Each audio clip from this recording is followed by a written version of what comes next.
What did we talk about 2 weeks ago? Bombing lately. Oh, that's right. I was bombing lately. But not recently. That's funny how that changes in 2 weeks. It's funny how that changes in 24 hours, dude. Yeah. Yeah. It's funny how you can go from fucking the worst feeling ever, which is bombing, to the greatest feeling ever, which is crushing. Dude, I crushed so hard the other night with this new joke. I did 5 minutes, a whole 5 minutes on one joke. I now have a 5-minute long joke, and it's pulling a heist.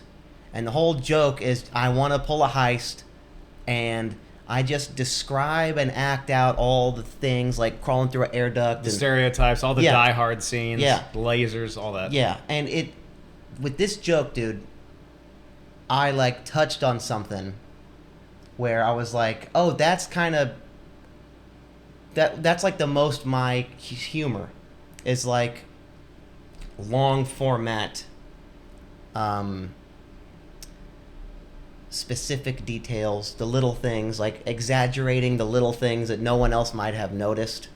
And I've been having much fun with this new joke, but I crushed so hard the other night at Badger that I went outside and I was fucking buzzing. Yeah. I was buzzing. Ain't that the best? Yeah, and I haven't had that since like my first set at the Comedy Store, and my second. Yeah. But I was literally buzzing, dude, and I was like, I sat down outside of Badger, and I was just, and everyone came up to me. They were like, dude, that one. And you weren't there that night. But, and there was like good people in the crowd, too, that you hope they see you do well, Mm-hmm. And I was just like, fuck yeah, dude. And also, I found my joke about the two-way mirrors, Yeah. Perfectly fit into this joke, which that gives that joke a place. Because my joke about the two-way mirrors, I always started it with, someone hit my car, and I wanted to find out who did it, so I went to the police station, and they put me in the interrogation room with the two-way mirror, and why are you guys still using those? That's the joke, but like it's such a stretch to get me in a room with the two-way mirror on it.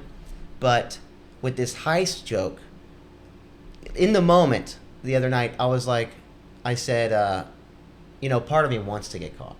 I think that part of me wants to get caught. I want to be fucking sat down in an interrogation room. Yeah. And it just fucking perfectly gave that joke a home. You successfully clicked together both those. It was great. Instead of having that short runway of like, oh, the guy hit my car, like none of this even happened. Yeah. You're just trying to get to here. Yeah. It just flows seamlessly into the next one. It was so good that I fucking shocked myself. I was like, I can't believe that I just linked these two things perfectly. I mean, two-way mirrors, that's like 2 minutes. That's a 2-minute long joke. Mm-hmm.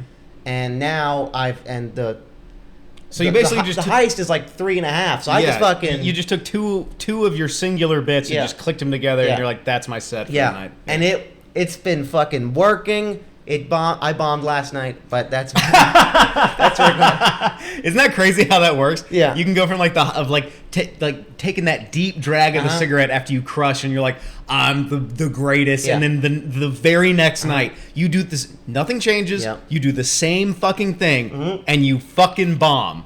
Yeah, I bombed last night. But that's the worst. It's the worst. But the rest of the week, I just happened to bomb last night, of course. You know what I mean? Yeah. But the rest of the week, man, I've been crushing with that. Well, congrats, I'm glad you figured it out. I'm glad too, and nothing's come together like that for me in a while. Like, just fucking perfect puzzle pieces, man.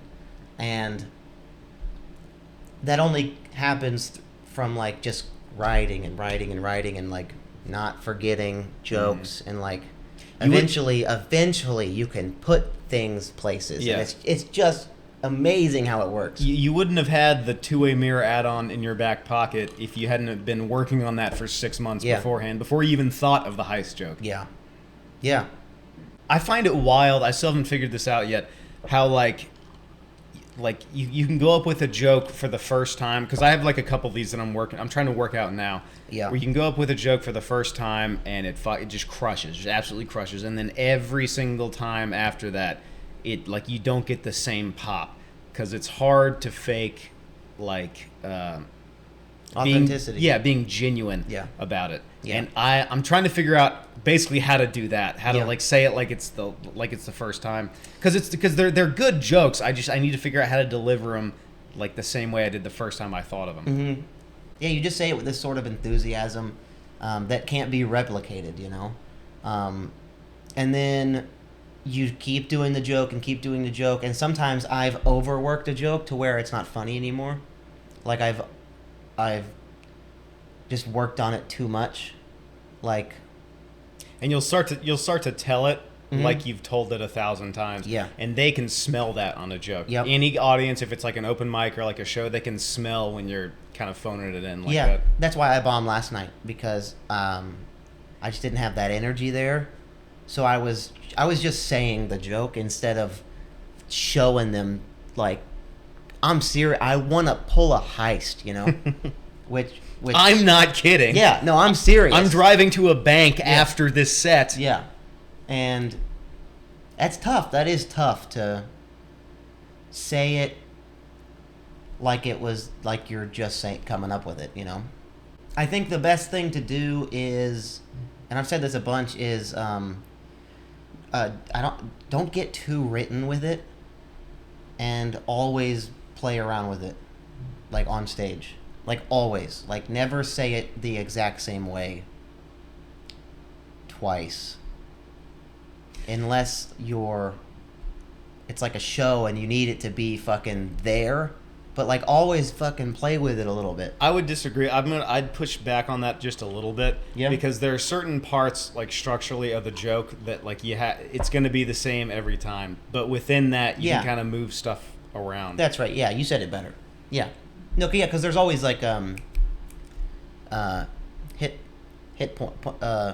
What's it called? Hippopotamuses. There's always hippopotamuses in Hippopotami in this. No, there's always things you can move around. Like one of the things that I learned with a couple of really old jokes was like references. Like if you have two tags, a good exercise is to just swap them. Mm-hmm. Like do the setup the same way and then just swap the tags, and like either it'll work better or you'll bomb. Yeah. And then you take away that information. You're like, I should have just kept it the way I wrote it the first time. But you were willing to. Yeah, you got to be willing to do that. Yeah, there's always those points that you'll hit on, you know, but in between those points you can play and write on stage. Yeah, and change your tone. I noticed that you know, if you say it like this and then say it like this, and then maybe what if I said it like this? You know, like you can change. You can always make it different. I've made that mistake a couple times in the past where like I'd try to do two tonally different jokes back to back. Where like the first one is like, yeah, and this fucking game, it's like really high, and the other one's like, dude, so like I was in like the grocery store the other day, and so it just goes like from here to here, and it's not a smooth flow, and it kind of just fucks up the whole set.